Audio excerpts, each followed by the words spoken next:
Hello everyone, this is Abrar. Welcome back to Sciencepedia. আমরা real অ্যানালাইসিসের first চ্যাপ্টারে ছিলাম, real number as a complete order field. তো আমাদের ফার্স্ট ভিডিও হচ্ছে যে ইলেকট্রিসিটি না থাকার কারণে অত্যধিক গরম ছিল। গরমে আমরা ফার্স্ট ভিডিওর কিছু শেষ করতে পারি নাই। আমরা ফিল্ড এক্সিওম, আমি এবার রিক্যাপ করতেছি। আমরা ফিল্ড এক্সিওম নিয়ে পড়ছিলাম।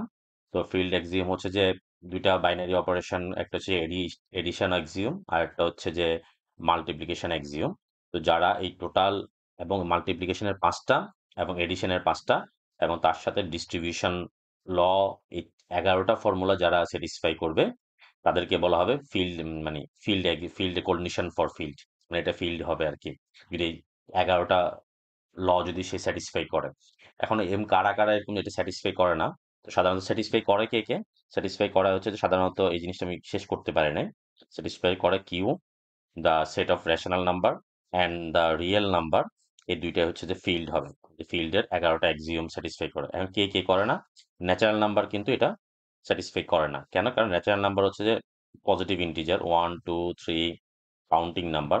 তো আমরা দেখলাম যে ন্যাচারাল নাম্বারের মধ্যে যদি আমরা যদি টু ধরি, তাহলে টু, এটা কিন্তু তার ইনভার্স -2, -2ও কিন্তু নাই, কিন্তু আমাদের যেহেতু এই থ্রি আগে আসছে, তো এই দুইটা এডিটিভ আইডেন্টিটি হচ্ছে জিরো। তো জিরো তো হচ্ছে যে কার মধ্যে এক্সিস্ট করে না, ন্যাচারাল নাম্বারে এক্সিস্ট করে না, not belongs to natural number. তো তার জন্য ন্যাচারাল নাম্বার কি হবে না, আমার ফিল্ড হবে না।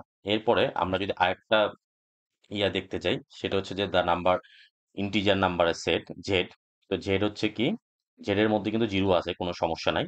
0 1 2 3 সহ কাউন্ট করতে পারি। কারণ হচ্ছে যে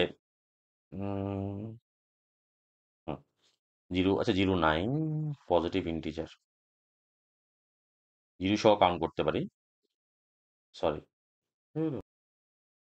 কারণ আমরা আরেকটা নাম্বার দেখবো, সেটা হচ্ছে যে দ্য ইন্টিজার নাম্বার সেট। তো ইন্টিজার নাম্বার সেটের মধ্যে কি আছে? ইন্টিজার মানে নেগেটিভ আছে, ঠিক আছে, কোনো সমস্যা নাই, -3 -2 -1 0 1 2 3। কিন্তু এখানে কাহিনী হচ্ছে যে সে মাল্টিপ্লিকেশনের মাল্টিপ্লিকেটিভ আইডেন্টিটিটা নাই। যেমন মনে করো টু, টু এর ইনভার্স হচ্ছে কত, 1/2। এটার করলে কি হবে? করলে হচ্ছে যে ইকুয়াল টু হবে ওয়ান।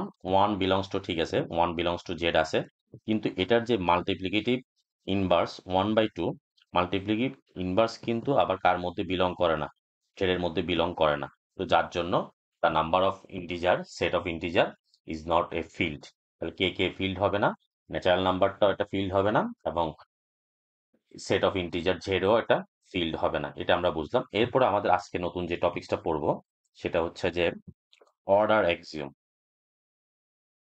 এই জিনিসগুলো আমাদের লাগবে আসলে। অর্ডার এক্সিওম, অর্ডার এক্সিওমে চারটা রুল আছে। তো নাম্বার ওয়ান, ও ওয়ান দিলাম।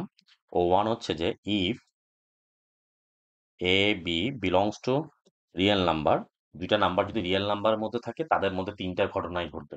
মানে যে কোনো দুইটা নাম্বার রিয়েল নাম্বারের মধ্যে থাকলে হয় হচ্ছে, আমি বলেছি এটা কি সুন্দর রুল, এটা তো মনে হইলো ইউনিভার্সাল, এটা আসলে কোনো প্রুফ দিয়ে তুমি প্রমাণ করতে পারবে না।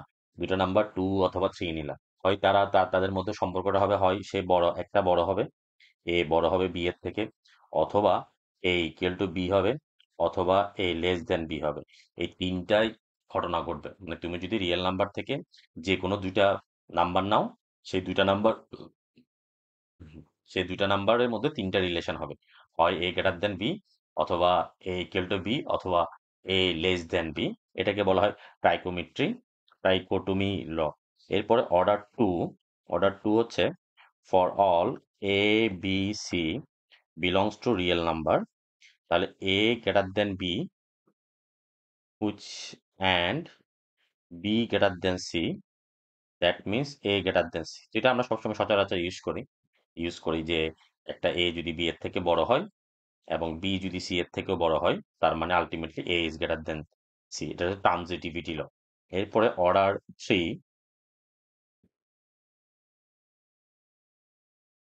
For all A B belongs to real number, A B C আমরা তিনটাই ধরি, A B C belongs to real number, A greater than যদি বি হয়, তাহলে বোথ সাইডে আমরা সি কে অ্যাড করতে পারি, তাহলে আমার ইয়াটা চেঞ্জ থাকবে না, মানে গ্রেটার দেনই থাকবে। যদি সেম নাম্বার যদি আমরা যোগ করি, তাহলে ইনইকুয়ালিটির কোনো চেঞ্জ থাকবে না, তখন আমরা A plus C is greater than B plus C. এরপর order four, for all A B C belongs to real number, A greater than B হয় এবং সি গ্রেটার দেন যদি 0 হয়, মানে এটা আমরা যদি ধনাত্মক সংখ্যা দ্বারা কি করি, মাল্টিপ্লাই করে দিই, তাও ইনইকুয়ালিটির অর্ডার কি থাকবে না, চেঞ্জ হবে না, সেমই থাকবে। AC is greater than BC.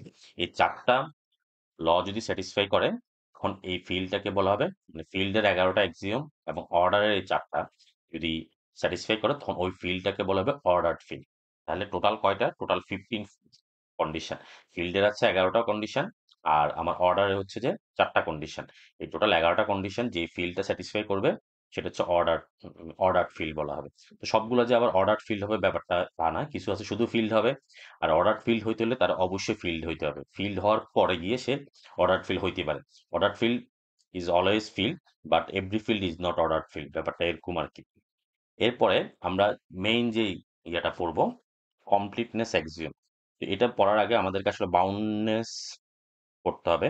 তো এটা আমরা নেক্সট ভিডিওতে আপার বাউন্ড লোয়ার বাউন্ড নিয়ে পড়বো, এরপরে গিয়ে আমরা কমপ্লিটনেস অ্যাক্সিওমটা পড়বো। ওকে, বাই বাই, ভালো থাকবা, টাটা।